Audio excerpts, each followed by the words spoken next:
Hello students, my name is Ashish and today we are going to study your class 12th chapter number 13 and the name of the chapter is on his having arrived at the age of 23.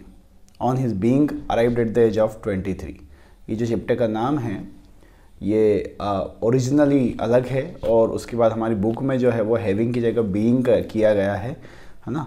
तो हम पढ़ते हैं क्या poem में दिया गया है। On his being arrived at the age of 23, written by John Milton. Let me tell you, John Milton was the second best poet in the whole English literature.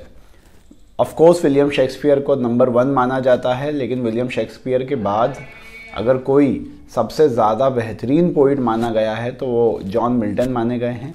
John Milton के बारे में कुछ info लिखी हुई है जिसे हम पढ़ते हैं। John Milton is acknowledge as the greatest English poet after Shakespeare. जैसा कि इसमें लिखा भी है कि शेक्सपियर के बाद ये सबसे महान माने जाते थे।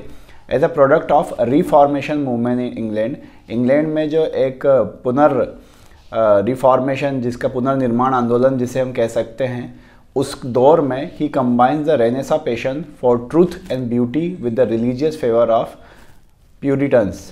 तो इन्होंने जो कविताएं लिखी उनमें सबसे ज़्यादा एक बेहतरीन काम था इनका पैराडाइज लॉस्ट, जो कि एक इकलौता एपिक है जो इंग्लिश लैंग्वेज में लिखा गया है और इसी कारण ये बहुत ज़्यादा फेमस भी हुए थे। इन्हें मास्टर ऑफ ग्रैंड स्टाइल कहा जाता था, यानी कि बड़े अवसरों के लिए लिखने वाले या बड़ी चीज़ों को लिखने वाले, तो ग्रैंड स्टाइल के मास्टर इन्हें कहा जाता था।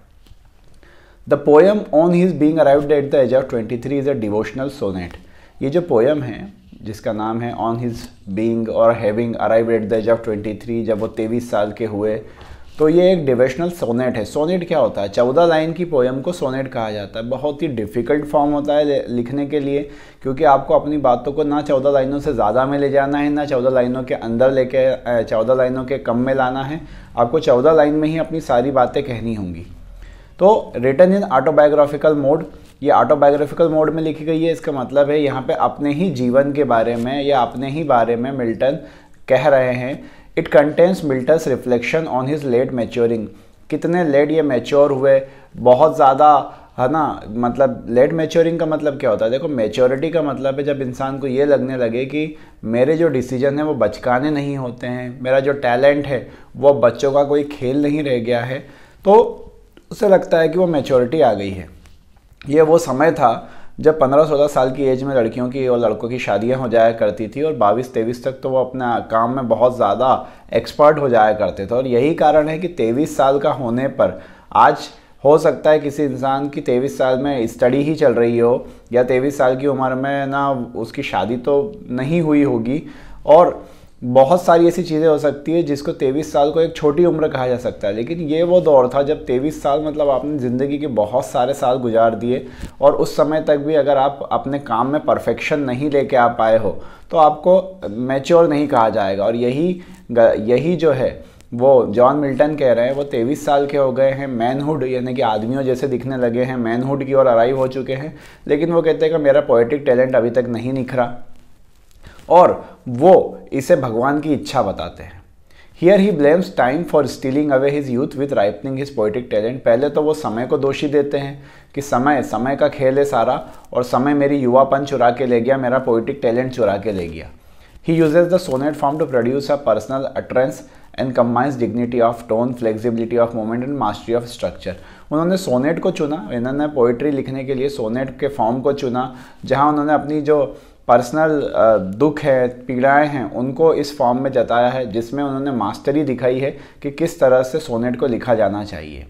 तो यहाँ पे सोनेट के फॉर्म को भी दिखाया गया है। तो चलिए शुरू करते हैं पोएम को और पढ़ते हैं कि क्या कहना चाहते हैं जॉन मिल्टन। हाउ सून, कितनी जल्दी, हैथ, HAS, हैज़ को उस समय हैथ कहा जाता था और स्पेशली पोइट्री में तो हैथ ही कहा जाता है, क्योंकि ये काफ़ी हाईली फिलोसफिकल वर्ड्स यूज़ करते हैं। इस कारण यहाँ पे हमारे लिए जानना ये ज़रूरी है कि HATH, हैथ जो है हैज़ होता है, क्योंकि ये ऑलरेडी एग्ज़ाम में आ चुका है। तो how soon hath time the subtle thief of youth, कैसे ये समय रूपी चोर जो है मेरे युवापन को, मेरी जवानी को चुरा के ले गया।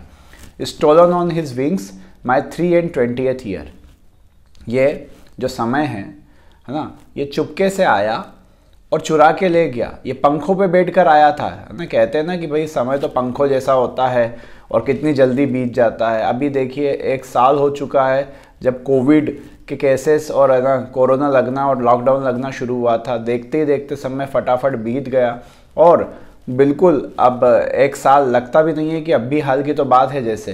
तो समय पंखों पे बैठकर आया और पोइट की जवानी को चुरा ले गया, उसके 23 साल चुरा के वो ले गया। My hasting days fly on with full career. Hasting मतलब होता है जल्दबाजी। जल्दबाजी में सब कुछ जल्दबाजी में चलता रहा और इतनी जल्दी जल्दी ये समय बीता और मेरा पूरा करियर उस समय के साथ में उड़ गया, चोरी हो गया, वो चुरा के ले गया और मेरा पूरा करियर भी उसी के साथ उड़ गया। But my late spring no bird or blossom showeth. देखिए स्प्रिंग क्या होता है, बाहर का मौसम। बाहर के मौसम में क्या होता है कि बाहर के मौसम में फूलों में कलियां खिलती है, पतझड़ आते आते वो फूल बन जाती हैं और उसके बाद जो होती है वो बिखरती है, फिर से उनका नया जन्म होता है।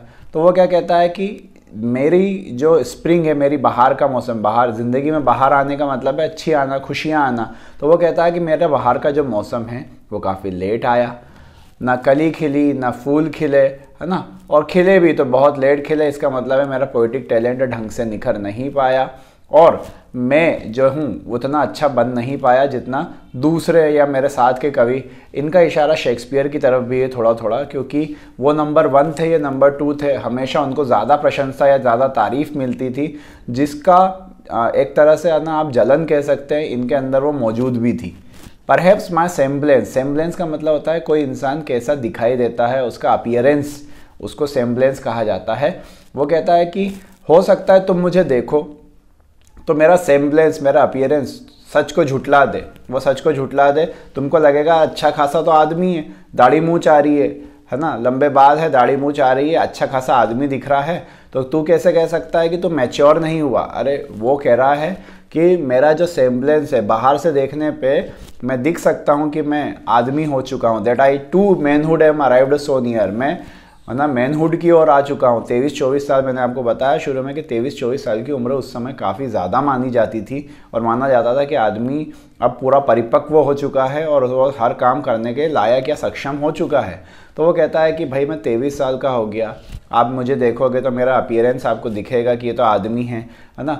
लेकिन क्या नहीं हो पाया वो अगली लाइनों में बताता है। एंड इनवर्ड राइपनेस डॉथ डज, ये डज आएगा, DOTH।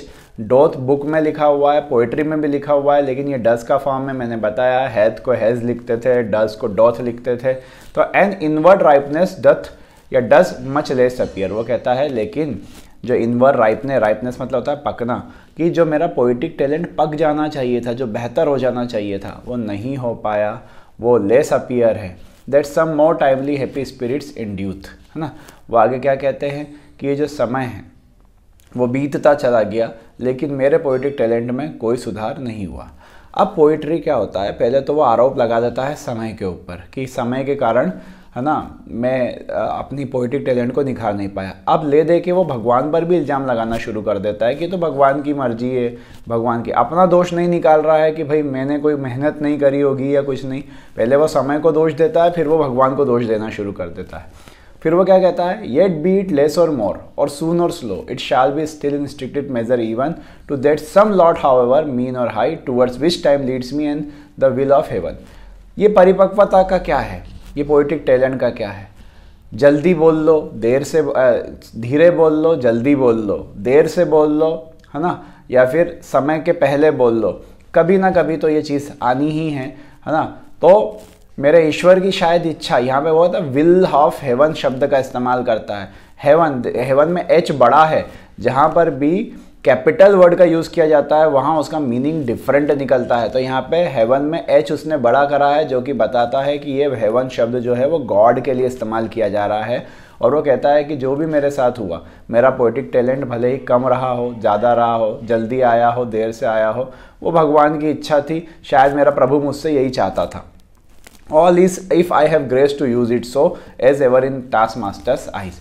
टास्क मास्टर का मतलब भी ईश्वरी है। शायद मेरे प्रभु की इच्छा यही रही होगी। अगर मेरे भगवान को ऐसा लगता है कि मेरी भगवान की नज़रों में अगर मुझे ये जो चीज़ मिलना थी, ये पोइटिक टैलेंट मिलना था, देर से मिलना था, तो शायद वो मेरे प्रभु की इच्छा रही होगी। इस तरह से वो सोनेट फॉर्म में क्या कर रहे हैं, पहले खुद को तो दोष दिया ही नहीं उनने, पहले समय को दोष दे दिया कि समय के कारण ऐसा हो पाया और समय के कारण मैं अपना टैलेंट निखार नहीं पाया, और आखिरी में जाके उसने ईश्वर को माथे मढ़ दिया दोष कि ये तो भगवान की इच्छा थी। बस ये नहीं बता रहा है कि मैंने कम मेहनत करी या मैंने टैलेंट को निखारने की कोशिश नहीं की। So it was all about the poetry of John Milton. Thank you for watching.